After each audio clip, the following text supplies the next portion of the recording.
Padugana Lisosi Turtle, Ditax of Hewetu. Tetatoni Plape, Marcus, Limacu Sado Louis,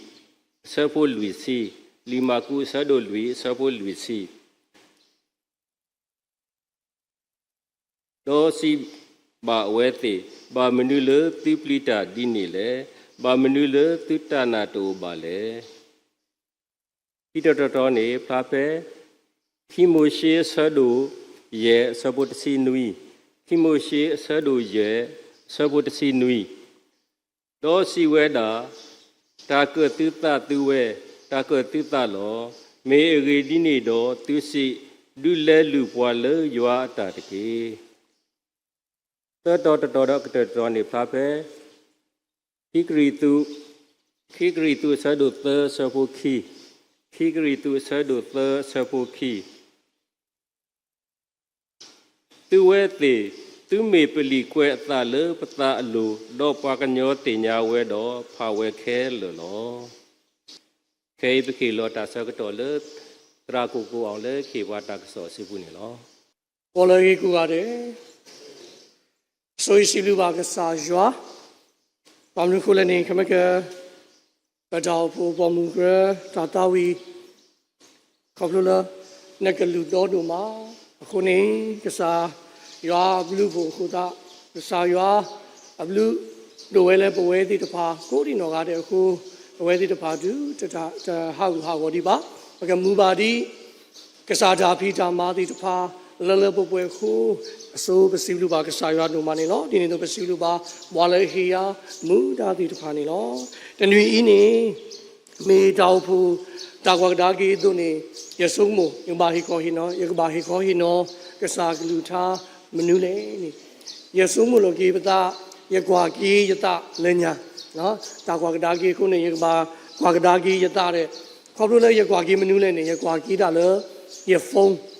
Manukuran. Chiro Chisi Lui, Dobuni, your Manodiga, your safety, dollar,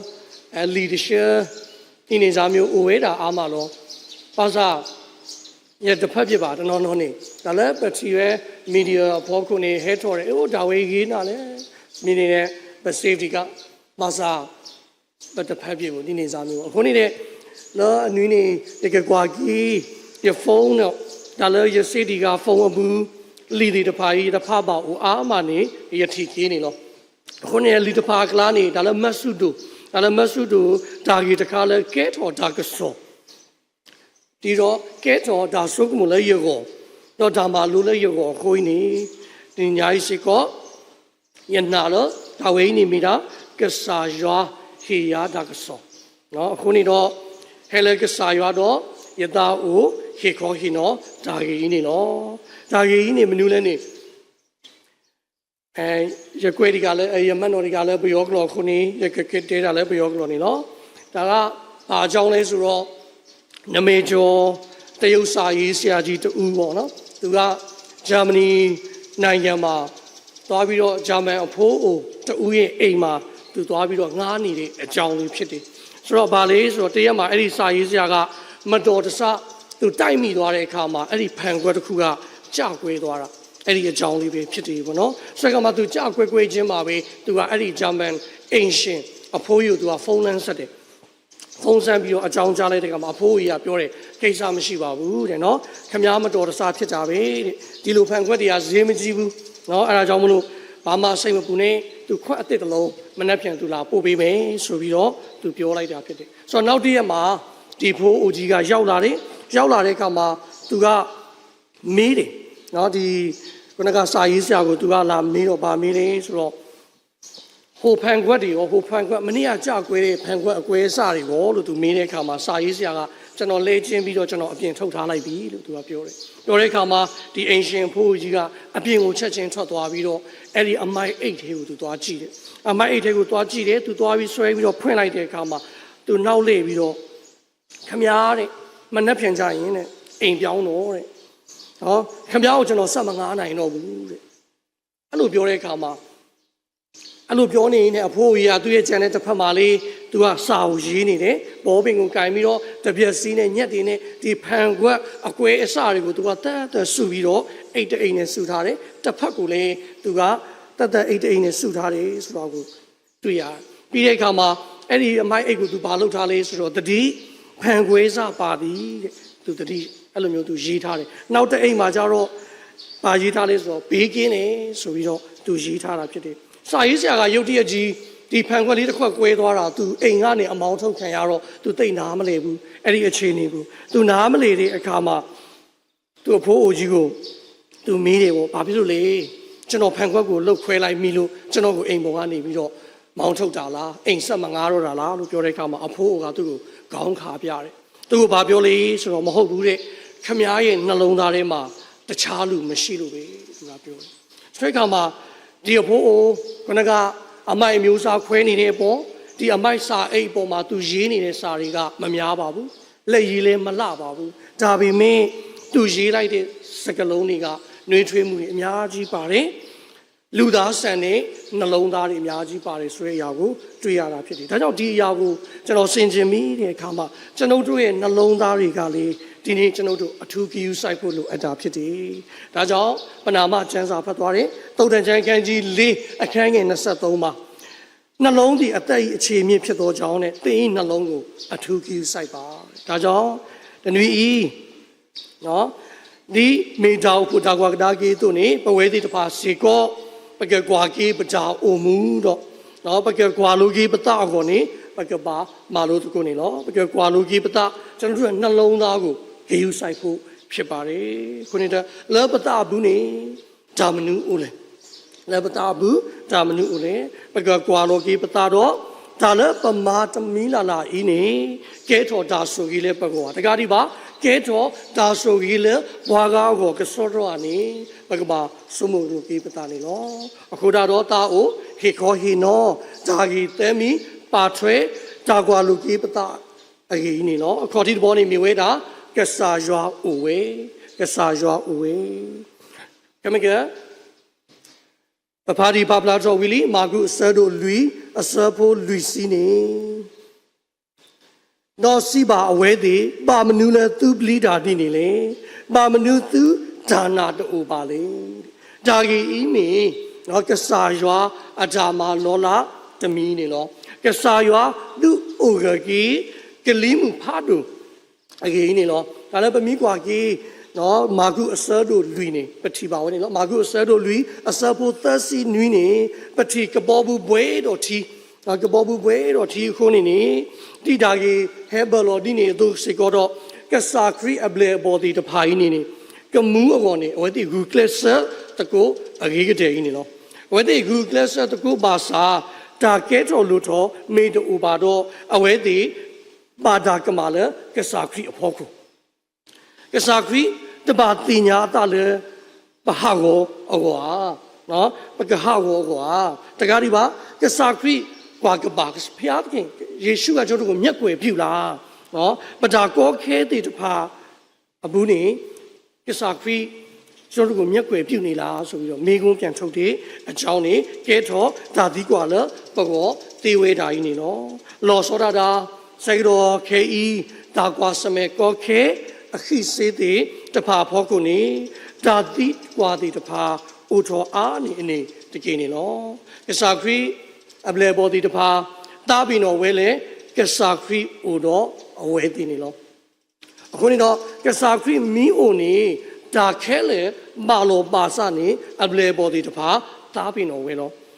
ခုနလူကီယာအစဒိုခေါ်အစပုခီစီလူနေလူကအစဒိုခေါ်အစပုခီစီလူနေဖဲအဝဲတီတင်တော်ထော်ကီကဆာခရီအိုခုနေကလီမူနေကလီမူဖာဒိုဤအိုကီ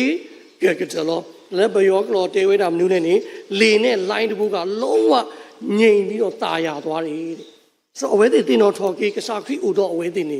ဒါခဲလည်းနေဒါဆော့တလေကီဒါခဲလည်းနေမာလောပါစာရေဝဲနေလောခွင်တော်ပဝဲတဲ့တဖာစေမတာလည်းနေအပလေဘောတဲ့တဖာအတုလောဒါကွာဆမေတဲ့တဖာမိဟဲတော့နော်ပသားပင်တော်ကစားရွာသေးဝဲနေလောဖျားသခင်ကျွန်ုပ်တို့နဲ့အတူရှိနေခြင်းက နော်ကျွန်ုပ်တို့မျှော်လင့်ထားတဲ့အခြေအနေမျိုးတော့ဖြစ်ချင်မှာဖြစ်မယ်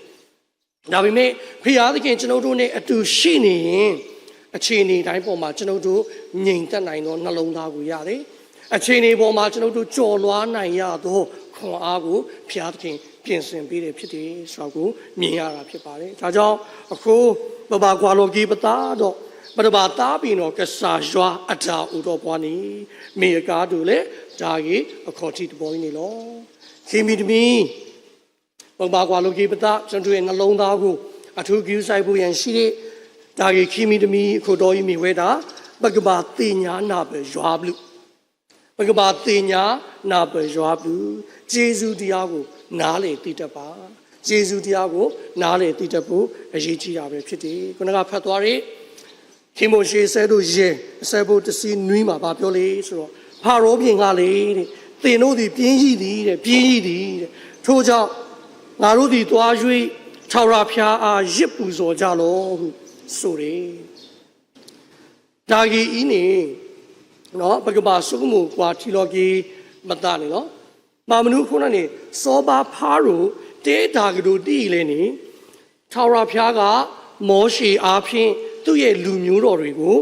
ခေါ်ထုတ်လာဖို့ရဲ့တာဝန်ပေးတဲ့အခြေအနေကနေပြီးတော့အစာပြုလာတဲ့အကြောင်းဖြစ်တယ်။ဆိုတော့ဒါကြီးမိတာ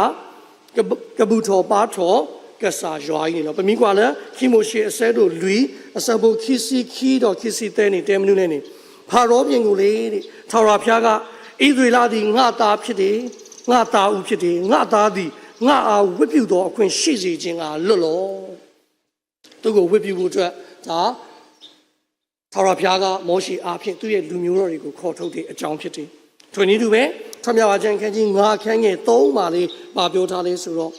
တောသို့3ရက်ခရီးသွား၍ကျွန်တော်တို့ဘုရားသခင်ထာဝရဘုရားအားရစ်ပူဇော်ရသောအခွင့်ကိုပေးပါတနည်းအားဖြင့်ထာဝရဘုရားကိုရစ်ပူဇော်တယ်ထာဝရဘုရားနဲ့ဝတ်ပြုကိုးကွယ်ဖို့အတွက်ဖာရောပြင်ကိုအခွင့်တောင်းတဲ့အကြောင်းအရာပဲဖြစ်တယ်။မာစာစောဘာဖာရိုမီဝါဒီလေစာမျိုးလေးနေခီမိုရှေဆဲတို့ရေဆဲဖို့ခီနေတဲမနူးလေးနေရွာမိမတာတကားလေရတသိညာပါရွာပါတဲ့ဆိုတော့အဝဲနေမေပွာလဲတသိညာကဆာရွာတကားနေနော်မေလဲတသိညာရွာအခုတသိညာစိတ်ကောရွာဘလူပါအခုနေတော့အဝဲထီဝဲလေပွားဣသရေလဖိုးတိတဖာလဲအပူတော်ပါတော်ရွာနေမေပွာလဲအကဲတဖာအဝဲဒီကဲခုဒါလဲပါရွာလဲစောပါဖားလို့အဝဲကလပါတိနေဝဲနေလို့ဆိုသူတို့တွေအလုံးမလုံးချင်လို့နော်သူတို့တွေပြင်းလို့အပြင်းကြီးလို့ဖျားသွားရှစ်ခိုးတယ်ဆိုပြီးတော့စောပါဖားလို့ကသူ့ရဲ့နှလုံးသားထဲမှာအဲ့လိုခံစားရတာဖြစ်တယ်ဒါကြောင့်တင်တို့ကပြင်းတာကိုဖျားသွားရှစ်ခိုးမယ်ဆိုပြီးခေါင်းစဉ်တက်တာဆိုပြီးတော့ပြောတာဖြစ်တယ်ဒါကြောင့်ဂျေဇုတရားကိုမသိဂျေဇုတရားကိုနားမလည်တဲ့သူတွေကဝိပုကိုးကွယ်ခြင်းကိုခေါင်းစဉ်မျိုးစုံနဲ့ဖျက်ဆီးတယ်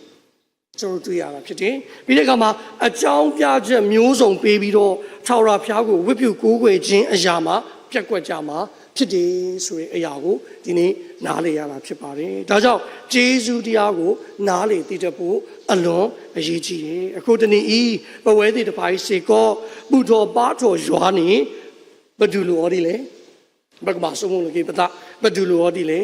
ပတေတော့မာဟီဒါမာခုတာဘဟေပါရွာဝနော်ဒါဒီတပါဤခရက်လ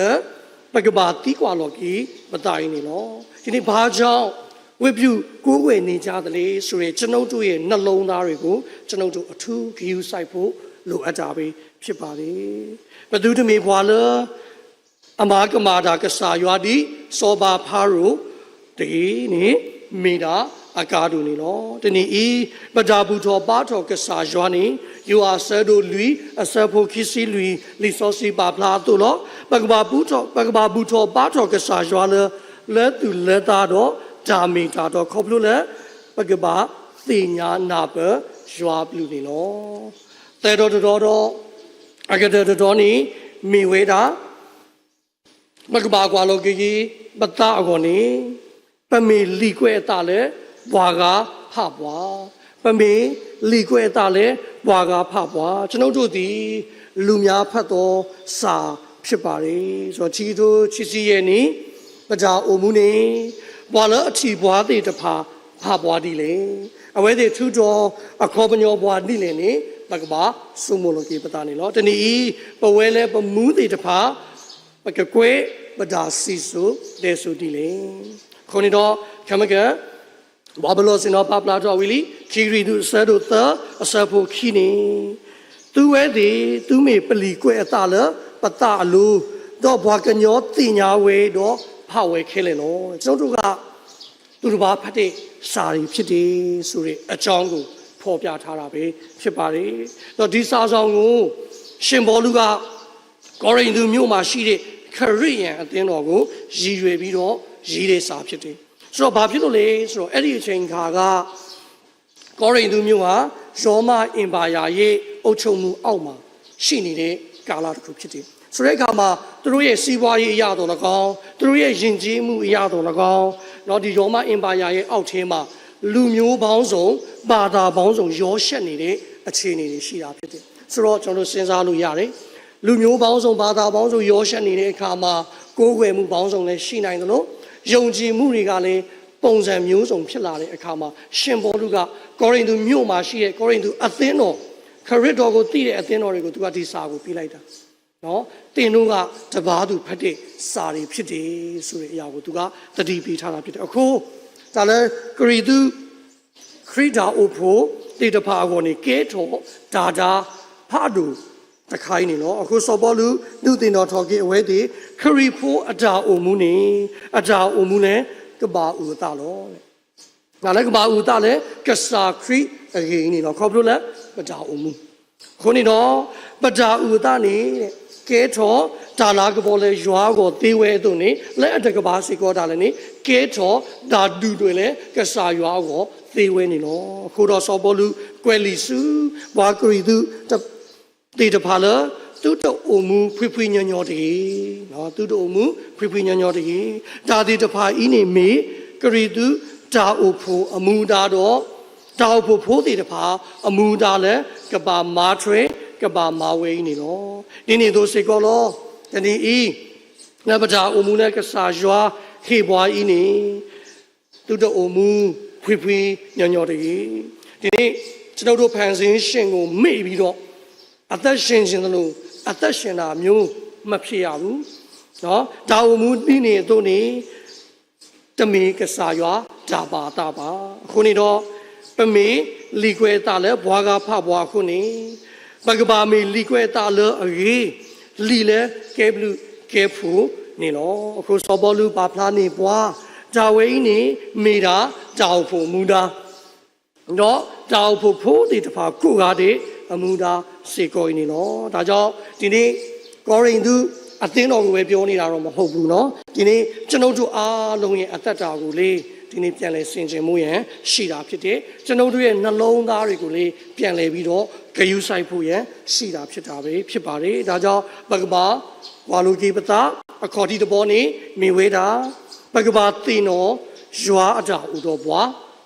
ဘဂဗာသင်တော်ရွာအတာဥတော်ဘွားခိမီတမီနေမိဝဲတာဘဂဗာတင်ညာနာဘရွာဘလူဘဂဗာတင်ညာနာဘရွာဘလူတဲဘောတဘောတော့ကြတဲ့ဘောနေမိဝဲတာပဒါအုံမှုနေ